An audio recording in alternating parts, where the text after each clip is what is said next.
Hey everyone, my name is Carlos. I'm the founder and CEO of Product School, and today I'm here with a very special guest. His name is Joff Redfern, and he's the VP of Product at Atlassian. Hey Joff.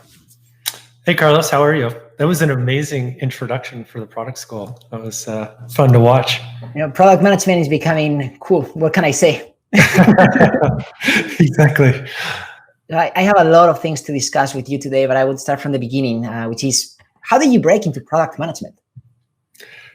So I grew up with a father who was a serial technology entrepreneur, and he had started 3 companies. So at a very young age, I was exposed to that. In fact, his first job was to be a software developer for the IBM mainframe, which was something that was just introduced as he was getting out of college. So he had introduced that concept to me. I remember very clearly going to a conference with him, and at that conference, Bill Gates, and I was younger at the time, but Bill Gates was introducing Microsoft Excel. And I remember him introducing this and then bringing the team out on stage. And what really struck me is 2 things. One, they had these cool leather jackets. So as a young guy, I was like, oh, those leather jackets are so cool. But what also struck me is that just a small number of people, there was probably fewer than a dozen folks, had developed this piece of software. And yet it was so powerful, and just the scale and the leverage. I found that so intriguing. So when I graduated from college, I went into the industry. I tried to start a company. It failed. It failed pretty hard. And from that failure, I decided that I should probably try to educate myself more. But I was on the East Coast of the United States, and there wasn't a great way to educate myself. So I wound up applying for an MBA. I went and got an MBA at Cornell University. And then coming out of that, one of the things that really struck me is that if I wanted to be in the software industry and be great at it, that I really needed to be in Silicon Valley. So I wound up moving to Silicon Valley, really following my dream to become a software product person. I wound up getting a job in Silicon Valley at a really high-profile startup. It was started by a guy by the name of Jim Clark. Jim was one of the first entrepreneurs to start 3 different companies that were worth $1 billion: Silicon Graphics, Netscape, and Healthion. So I wound up really not only getting to Silicon Valley, but diving in with some of the people that were at that time, and this was a while back, were really they were shaking up the industry. So that's how I got into software and product management. There are a couple of things that struck to me. One is that your dad already gave you exposure to something that he thought would be beneficial to you, and seeing other role models like Bill Gates and so on. That was, I think, it's powerful. But also, you were fortunate enough to get access to the Jim, who were also showed you not just the basics, but really what's going on from inside out. Yeah. And I think that's really powerful in general in life, to have access to people, and if at least we don't have it, at least go for it. Because I also live in the Bay Area, and I get messages every once in a while, and I try to help. And I know that many other people like that they say yes by default, and you never know if you don't try. Yeah, well, and I think that's what's unique about Silicon Valley, and I wouldn't just say it's Silicon Valley anymore, because I spent some time in Beijing. Like, I've visited there several times when we were opening up an office for LinkedIn. I think the technologists that are there, Austin, New York, spots in Europe. I think there are these hotbeds that bring people together.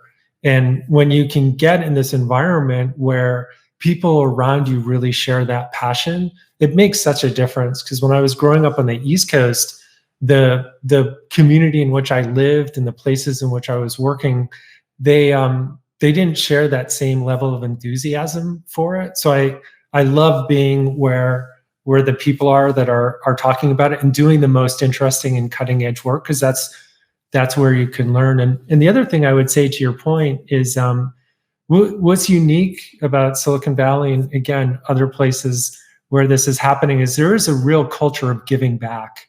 And it always surprises me, especially when I was growing up, that it was actually relatively easy to reach out to someone and that was successful, that you would think, oh, that person's not going to give me the time of day, but that person remembers when they were in your position. And they oftentimes, not always, but oftentimes they'll be like, sure, I can give you, send me a note and I'll email you back with some answers, or I can meet you for 20 minutes or 30 minutes and we can chat through your questions. So I really like that about this area. So, well, for people who don't know, so before joining Atlassian, you were the VP of product at LinkedIn. That's right. Yeah, I was at LinkedIn for 7 years. I joined when it was about 450 employees, and then I left when it was 10,000. So right before the Microsoft acquisition, I wound up leading. I built out the mobile organization when mobile was brand new. In fact, when I first joined, no one really wanted to work on mobile because they didn't think it was going to be the big thing. And I was like, no, I think mobile is going to be the big thing. I would love to lead that area. And sure enough, the mobile team not only grew, but we wound up really taking over the desktop team as well. And I wound up running the flagship product at LinkedIn, working for the CEO, Jeff Weiner, who I had the opportunity to work with when I was at Yahoo as well. So I spent 9 years working with Jeff and really learning a tremendous amount. He is just an amazing leader. And he also cares about product. And I think that's a very important trend that I've seen in many big tech companies, that the CEO comes from a product background. And that means that they understand what it is to build a strong product culture. Yeah.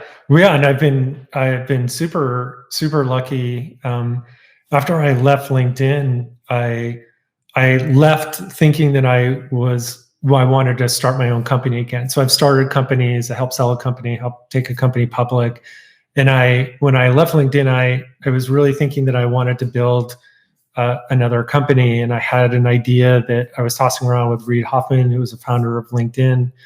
And when I left, I wound up meeting the founders of Atlassian. And then I wound up falling in love with their vision more than the vision I had for the product that I was trying to build. So the reason why I took you down that part of the story is to go back to what you were saying. It's so nice to work for people that are product thinkers at heart. And this is true of founder Scott and founder Mike at Atlassian, like Jeff, deeply passionate about building great product. And it makes such a difference to work with someone that cares as much about product as I care about it, because that's why I get up in the morning, is I'm a builder and I love to build things. So I don't want to have to explain to people what the importance of building product is. I want them to embrace and support me. And I've found that in droves with the different product CEOs that I've worked for. I like what you said about falling in love with the vision of a certain product or company, because we always say that the product, it's more important to fall in love with the vision or the problem than the actual solution. The solution can change, but you really need to care about the problem you're trying to fix. Yeah, of course. So what are some of those myths and misconceptions that you've seen by working in different companies in product? Oh boy. A few things. I think there's this, especially when I was younger, I got confused around, is this a solo act or is this a team act when I'm building out product? And we grew up in this society, in Western society, you grew up thinking or reading comic books or watching movies, and it's always about that superhero. And that superhero is going to save the day. Or you wind up reading about people like Isaac Newton, and you're like, oh, wow, this one person sat underneath a tree and an apple fell on their head, and then all of a sudden they discover relativity. And you think to yourself, oh, that must be the way that I'm supposed to conduct my work. And it's actually the opposite. I mean, and I know this sounds obvious, but it really is a team act. And you're trying to figure out how to assemble the best possible team. But more importantly, what you're trying to do with that team is create this trusted environment And when you have that trusted environment, you can start to practice what I would call creative confrontation, where you're trying to take an idea and put it on the workbench, and then everyone is attacking the idea, but never the people. And that way we can tumble that idea around, and we can chip off the edges, and we can make it an even better idea. So if you look at some of the best products in the world, they really are an expression of a small number of people who had diversity of thought. They worked very closely together. They trusted one another, and they came out with great products. So if you ever read, books about people who talk about this great journey in building a product, that's often what you see is that creative confrontation. So I'd say that's one thing that I would point out. The second thing I would point out would be, in product, we've been talking about this lean product movement for some time now. We've gotten much better at that scientific process of build, measure, learn, and the scientific method and the loops that it creates. But I would tell you that in my experience, the hardest and the most important questions oftentimes require you to take a leap of faith. So instead of just using your left brain, you've got to use your right brain. So think about in your personal life, like do I believe in God or not? Will I marry this other person or not? You don't sit there with a spreadsheet and try to calculate the odds. You use data, but then at the end, you don't have perfect data, and you have to make a decision. And I find that, again, kind of going back to some of the more strategic questions that I've faced in my career, the data couldn't tell us cleanly what we should do, and we needed to make a leap of faith. And if you make the wrong decision and you don't follow your heart, that there can be real consequences. I remember watching this interview with the Intel CEO, Ottolini, who was the CEO back in the mid 2000s. And he was telling this story about how Steve Jobs came to him and said, "Hey, we would like Intel to build the chip for this new phone we're building. We're going to call it an iPhone." So this was pre-2007. And Ottolini had all his people come back with all the data, and the data said, "Don't do it. Like, don't go into that market." And he said in his memoirs, it was like, basically, I knew in my gut that I should have been doing this. And, that right brain, if it had kicked in, would have kept Intel at probably the center, moving from the desktop over to the paradigm shift, over to the mobile phone. And of course, they missed that beat. And now, if you ever plot the stock price of Apple versus Intel, you can see the story as it gets told out by the market. Well, definitely, and I think you're right with that. That at the end of the day, I don't think companies hire product managers just because of their ideas. I think it's the courage to really make decisions and hopefully get some of those, or the most important ones, right. And data is definitely a very important source of truth, but not the only one. Yeah. And just one little tidbit on that. If you think about a product team, and over the course of the year, especially a large product team at like an Atlassian or a LinkedIn, you're going to make that team collectively.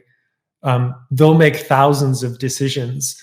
But if you were to go back and say, well, which decisions really, really mattered, there are going to be a small handful of decisions, and that will have a business impact or a step function change in the product. So of those thousands of decisions, there's only a small handful that truly will have an outsized impact.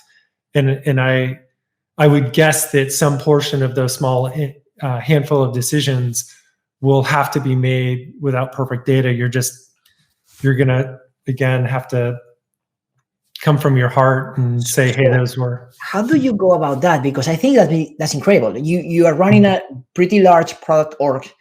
You at some point have to make some key decisions that are really going to impact the entire org, the entire company, and probably the world. And that there's a lot of responsibility because at the end of the day, you call the shot. Yeah. So what goes through your mind? What else do you try to do, and how do you kind of convince yourself that, hey, I'm moving forward? Yeah, well, I would bring it back to this creative confrontation and seeking diversity of thought. And I could go ask people about the crazy idea, who are like-minded, who are more of a yes person, and I'll get one set of answers. But if I go to the people that tell me that idea is crazy and stupid and it won't work, those are the people to spend time with. And it's like, well, let's unpack it. Like, what am I missing? What am I not seeing?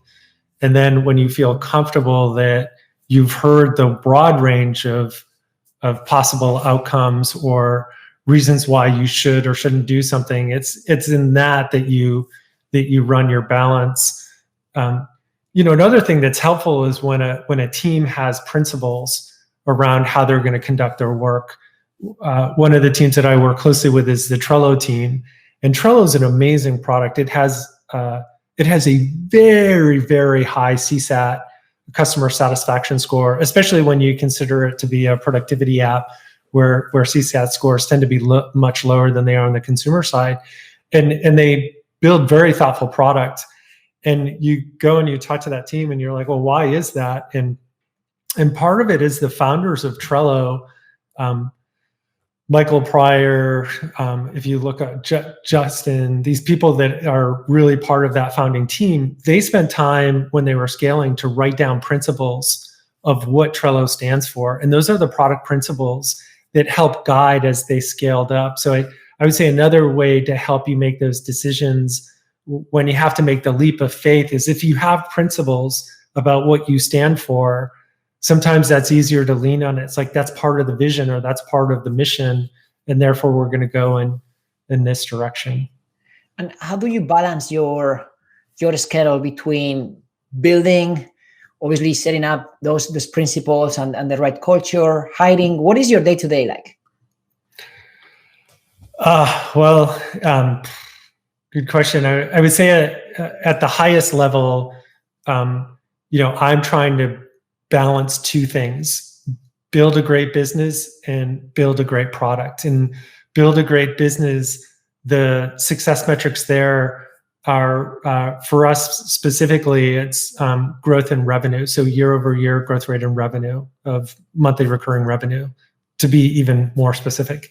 And then on the product side, success is, are you loved? So do you have a high customer satisfaction score? Do you have an NPS that is high, meaning that people would word of mouth be referring your services? And there's other metrics that we use there, but essentially, every day I'm trying to move those two things along. As I've become more senior, my role unfortunately takes me further away from the day-to-day details of actually building the product. I find myself doing more general management pieces of it. Do we have the right team? Do I have the right strategy? Which I do enjoy, but again, at the end of the day, I'm a builder. Like, I love to be down tinkering in the product itself. To be very specific around what my day-to-day looks like, one of the lessons I learned from Jeff Weiner was, once I was complaining about not having enough time to do something, and he's like, well, let me open up your calendar. Let's take a look at it. And he's like, you are your calendar.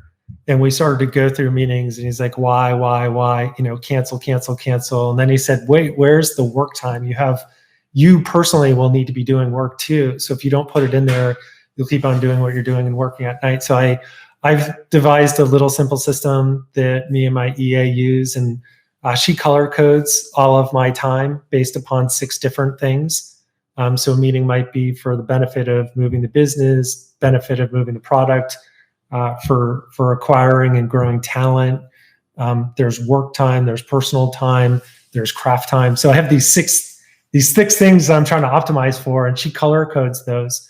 But it's a lot of what a typical product leader would expect. I have demo trusts to review products. I have business reviews. I have one-on-ones, stuff like that. The big thing that if you remember nothing else from what I said, I would encourage people to block personal work time on the calendar. And for me, that color is yellow because as I said, she color codes them. So when I wake up, if I look at my calendar and I see at least one block of yellow, if I see two, I get very excited. If I see no blocks of yellow, I'm like unhappy, because that means that I'm going to go back to back, jam through my day. And then at that evening, I'll need to find some time, because I do have personal deliverables that require me to be thoughtful and provide answers and so on and so forth. Totally. I've been there, packing calendars back to back, and then starting and then realizing I also need time for myself in many dimensions. And I think auditing calendars is such a humbling exercise, because it's easy to take pride in just taking meetings and just working hard and taking calls, but really looking at how are you really spending your time? Is this the most important thing you possibly be doing right now? No, that's exactly right. And for people listening to what Carlos and I are saying, this isn't about trying to micromanage every moment. Like, I don't go and every week or day look at the percentage of time. It's there as a general guide. And then if I feel like life is getting out of control at work, that's when I'll say to my EA, hey, why don't we take a look at the percentage of time I've been spending in each of the 6 areas over the last month. And then sure enough, whenever we do that exercise, I'll notice some big imbalance. It's like, oh, you didn't block any personal time, or you didn't block any work time, or you had way too much business time and not enough product time. And those are really helpful for me. I'm like, oh, I get it. That's why things feel off. They don't feel right. Absolutely. For me, one of the things that I really appreciate is when people say no to attending certain meetings, because the default is, of course, you want to find out what's going on, and be there. But saying no takes so much courage. And then if you realize that actually things can happen and you don't have to have the final say, that's when also other people start feeling more empowered. Yeah, for sure. I think, saying no to stuff that you don't need to, or pushing it to the person who really should be making the decision. It's like, thanks for inviting me. That's Pradama's decision to make, as an example. I think that's good. Also, defaulting to 30 minutes is really good. I find that the constraint of time forces us to be more focused. So I really appreciate that. We have a heads of PM meeting that we run every week, and it has all of the most senior leaders across Atlassian. And it's a 30-minute meeting. And we are focused on the craft of building great product and how to continually improve that craft. And every so often someone will be like, this is a great meeting, we should extend it to an hour. And we're like, no, it's 30 minutes because it's lightweight and it's to the point. And we get lots of stuff done when we need to in that meeting. One of the benefits of having a product mindset, my opinion, is that you can treat everything as a product. So I run my company as a product. I use Trello personally, and I have my own backlog as well. Yeah. No, that what you said is genius. Like, I'm running my company as a product. I made this realization a number of years ago that the first product that you build as a product leader is the team or the company that you're setting up. And I started using this analogy of a shipyard. And I was saying, look, the ships, which are our products, can only be as strong as the shipyard that produces them. And when you have that mental map, you start to think to yourself, okay, well, what kind of ships do I want to launch? Because if I want to move oil between continents, millions of gallons of fuel, then I'm going to need to be really great. The team's going to have to be awesome on massive scale, heavy sheets of steel, welders that are super competent. But if I'm trying to win the America's Cup, then my team better be awesome with technology. Like, we should have some aviation specialists, because the boat actually works more like a plane than a boat. They better be good with carbon fiber, because they need these lightweight materials. So I think when you start to look at that organization or that team that you're building as your shipyard, that investment of time that you put into it and the thoughtful decisions that you make there, those are gonna impact the output of the shipyard. So it's great to hear you hear you saying that your company is your product. I've always been very passionate about learning how people learn. I believe in lifelong learning. I never understood why we're supposed to study full-time until our mid-20s and then suddenly work full-time until we retire. I believe you can get it all. So especially for product leaders like yourself, I just want to know, how do you invest? How do you learn? What works for you, and what are some of those kind of artifacts that are being helpful on a daily basis? Yeah. Well, I love learning. So I'm, there's things that I'm trying to learn in my personal life, and then there are things that I'm trying to learn in my work life. So I've always got those two things going on at once. I am most definitely a hands-on, let's just start doing it kind of a person. Sitting in a classroom for huge stretches of time versus just going out in the field and doing something and failing and learning that way. Like, I gravitate more towards that kind of experience. I would say on the work life, I always kind of run between trying to learn something brand new and trying to learn how to better master something. So I'd say a bunch of the stuff that I'm focused on right now is really, there are things that I know and I think I'm competent at, but I want to continue to master them and be even better at it.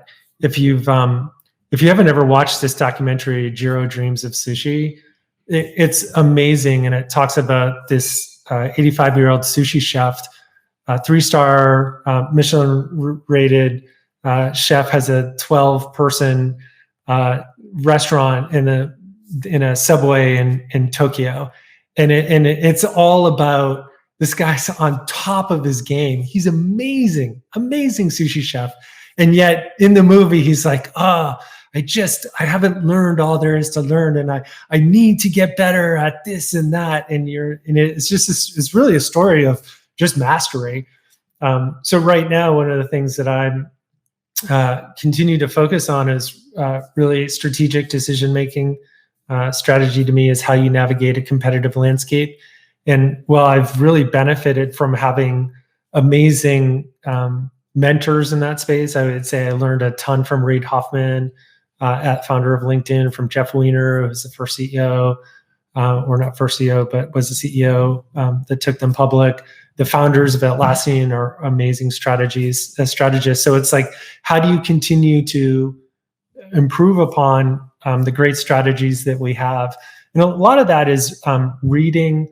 Voracious reader. I love to read. So whenever I can, I'm reading up on strategy. That might be going back to Michael Porter or looking at more current books. We recently had a chance to spend some time with Hamilton Herman, who wrote 7 Powers, and I thought his book was quite good. So I would say, reading and just chatting with people. Lots of friends. I frequently will reach out to friends over LinkedIn and say, hey, I'm trying to do this. And I think you've got some experience there. How do you do it? Like, if you give me 20 minutes, I'll tell you exactly what I'm doing. If you tell me exactly what you're doing. And that winds up to be really helpful. I can't agree more. I've been myself in situations where I just don't have the answer, and I feel the pressure to come up with an answer just because of my title. Yeah. And I think that having that humility to ask others, how do you do it? I don't claim to know all the answers. Just let's compare notes. And I'm sure that someday, by asking help, you can also not only learn, but you can also help another person. Yes. Yeah. Yeah. No, it's very, very gratifying. And the smartest people aren't necessarily the people in your organization. They're splattered all over the world across many different organizations. So whenever you get a chance to do non-competitive benchmarking and someone's willing to share what they do and you share what they do, I inevitably always walk away with 1 or 2 just fantastic tidbits that help me think differently. Well, thank you for helping the entire product management community to think differently. Having access to you is priceless. So I just want to wrap up this interview with thanking you. And also, is there anything else you would like to add?